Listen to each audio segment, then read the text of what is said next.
Welcome to Dying on Stage with me, your host, Tony Brent. Now, we've all heard the phrase dying on stage.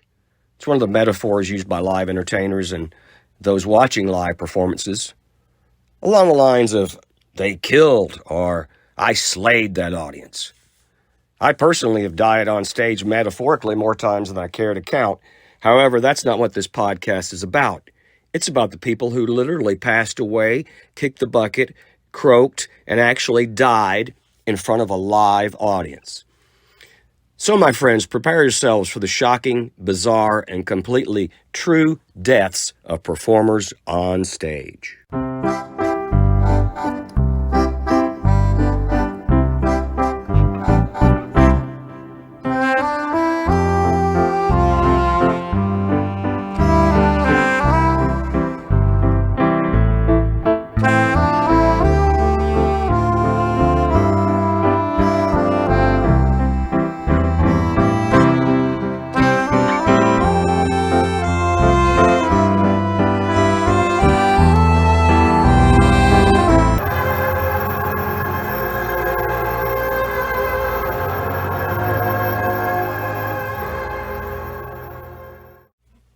Find a job you love and you'll never work a day in your life, they say.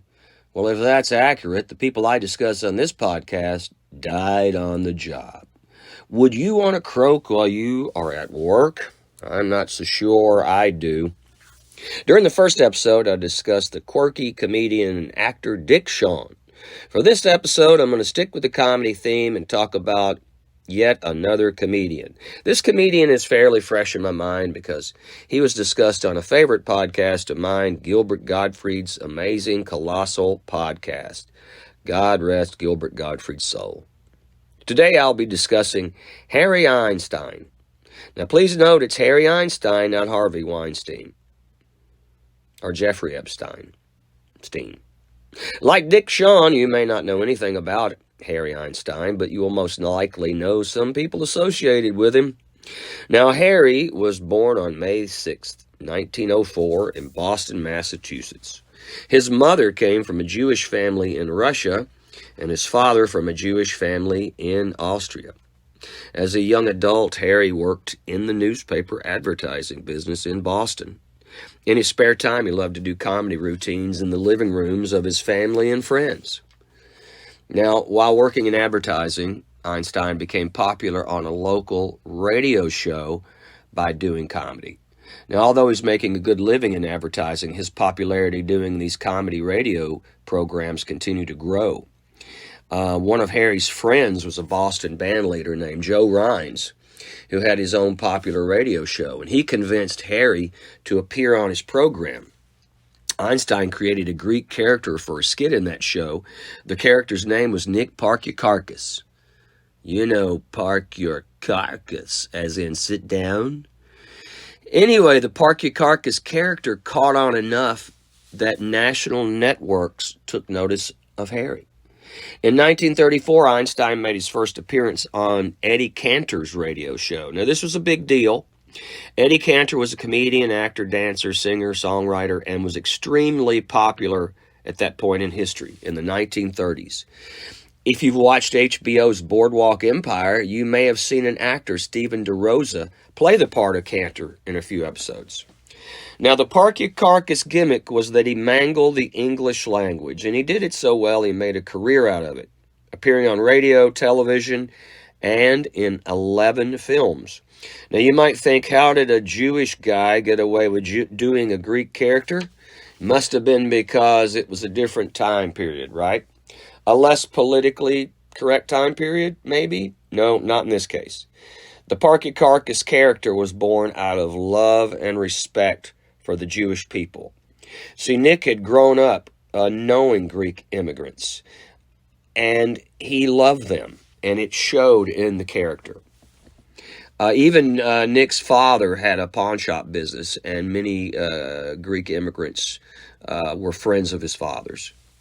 Now, there are plenty of other comedians doing dialect and malaprop humor, but Einstein was exceptionally good at it, and he was an exceptionally good writer, which meant that he managed to keep his act fresh by constantly creating new material. In fact, he was also often hired to write material for other people in other shows. The Parky Carcass character became so popular it overshadowed Harry himself. So Harry petitioned to have his name legally changed to match the character, but he was turned down by a New York judge for some reason. Often, though, Harry would have himself billed as Harry Park. And a side note to that is his Hollywood Walk of Fame star has him billed as Harry Park. Now, I mentioned earlier Harry made 11 films. Now, he made these films between the years of 1936 and 1945. During the making of one of those films, called New Faces, Harry met and fell in love with a singer-actress named Thelma Leeds. Now, the two married and had 4 sons, only 3 according to the internet. This is where I must pause for a moment and discuss the fact that the internet seems to think that Harry and Thelma had 3 sons, Charles, Bob, and Albert. However, according to Cliff Nesteroff's book, The Comedians, the Einsteins actually had 4 sons, Clifford being absent from my online research. It said that pretty much all I could find about Clifford was that he was a well-known art dealer in California and wasn't in show business. So we'll get back to the sons in a moment, okay? In 1943, Harry landed his own radio show called Meet Me at Parky's. In addition to starring in the show, Harry also wrote most of the scripts. In the show, Harry played Parky as the proprietor of a struggling lunch counter, and that show ran until 1948. Now, at one point, Harry began having major health issues. He apparently had a heart condition for pretty much most of his life, but he also began to have back problems. And another thing, I'm going to pause for a second time to discuss the fact that in The Comedians by Cliff Nesteroff, these back pains led to botched surgery that was supposed to alleviate the pain, but instead went horribly wrong and left Parky in a wheelchair. I could find no mention of that online. So now Parky is in a wheelchair and with nothing much to do. So he began investing. He was pretty good with his money, apparently, and he invested in the Boston Braves, the Hollywood Palladium. He even incorporated a production company to produce an album of children's novelty songs, books, and even a series of educational films for grade school students called Parky Talks. But sadly, by 1949, Harry's health worsened, and most of these projects were abandoned. And Harry was pretty much left inactive and took up coin collecting and sat at home. And sadly, another comedian stole Parky's entire act, even down to his name. Can you believe that? So let's go back to the sons for a moment. Now, I mentioned that Harry had some people that he had ties to that you know. Now, clearly, I guess the obvious ones was Harry's uncle was Albert Einstein, believe it or not.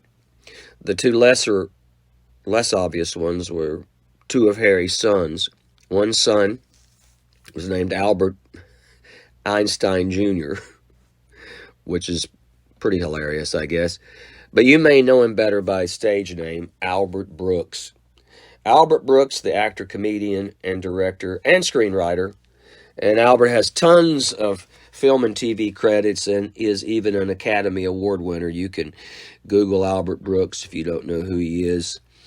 Another son of Harry and Thelma's was Bob Einstein. Now, Bob Einstein passed away in 2019 at the age of 76. He was also an actor, comedian, and writer. Bob is best remembered for his character Super Dave Osborne, as well as his character in Curb Your Enthusiasm, Marty Funkhauser. Bob was hilarious, and I highly recommend you looking him up. And I think Bob appeared on Comedians in Cars Getting Coffee with Jerry Seinfeld, I think twice, but you can look that up as well. Now, Albert and Bob's older brother, Charles, was a newspaper man and a sports writer, and he occasionally wrote novels and TV scripts. Charles died in 2007 at the age of 80. Now, clearly the boys inherited their talents from their parents, who were both actors, comedian. Well, Thelma wasn't a comedian, but she's clearly talented. She was an actress and singer. Now, back to the story of the death of Parky Carcass. Now, at this point, Harry had been relegated to a wheelchair, and he was sort of enjoying a quiet retirement, but he still loved to make people laugh. And one of the things that Parky could do was Friars Club roasts, because he was able to sit at the dais, and then when it was his time to do his comedy routine, he could lean against the podium. Now, on November 24th, 1958, the Friars Club was set to roast Lucille Ball and Desi Arnaz. I Love Lucy had just ended its 6th season and was the first TV show to go off the air at the top of the Nielsen ratings. And that's a fact I didn't know until I began doing this research. Now, as you can imagine, this was going to be the hottest ticket in town. George Burns, Milton Berle, Dean Martin, Art Linkletter, Parky Carcass, Sammy Davis Jr., and others were on the bill to roast Desi and Lucy. From what I've read, it was Parky that stole the show that night. You can listen to the audio of the roast on YouTube and hear how Parky brought down the house. In fact, it's eerie to listen to it, knowing that moments after his set, Parky was going to die in front of the audience. Parky ended his routine to thunderous applause, and he sat down next to Milton Berle on the dais. Art Linkletter, who was the MC that night, stood up to the podium and said, "How can anyone as funny as this not be on the air?" To which Parky replied, "Yeah, why aren't I?" At that moment, Parky collapsed in Milton Berle's lap. Now, at first, everyone thought he was doing a bit, but Uncle Milty knew something was seriously wrong. Some people in the audience saw Parky's face change. They began throwing out their little pill boxes of nitroglycerin, thinking he had a heart attack, which he did. Milton Berle, along with George Burns, carried Parky backstage. And as it turned out, at least 5 doctors were in the audience that night, among them some of the best cardiac surgeons in the country. Now, if you've listened to my first episode about Dick Shawn, you will recall there were numerous heart surgeons present when Shawn collapsed on stage, which is interesting and eerie. Art Linkletter tried to calm the crowd down. Thelma ran to her husband and shoved nitroglycerin tablets under his tongue. A surgeon from the City of Hope Hospital named Dr. Alfred Goldman actually cut open Harry's chest with a pocket scalpel, and electric shocks were administered using the cut cord from a lamp. All in all, the doctors worked on Harry for 80 minutes. Now, during this time, the audience didn't know what to do. Of course, they became very antsy and disturbed. As typical of a Friars Club roast, people would get up and, say some things. But Desi Arnaz was crying. Lucille Ball supposedly was gripping the dais so hard with her hands they couldn't get her hands unwrapped from it. Someone was asked to get up and speak. No one would speak. Desi said he had no words. Then someone asked Sammy Davis Jr. if he would get up and do a song. Sammy Davis Jr. said no. Harry Einstein was pronounced dead at the age of 54. I hope you've enjoyed this episode. The credits for this episode are The Show Won't Go On by Jeffrey Abraham and Bert Kearns, The Comedians by Cliff Nesteroff, allthat'sinteresting.com, as well as thevintagenews.com. Once again, my name is Tony Brent. Thank you for your support.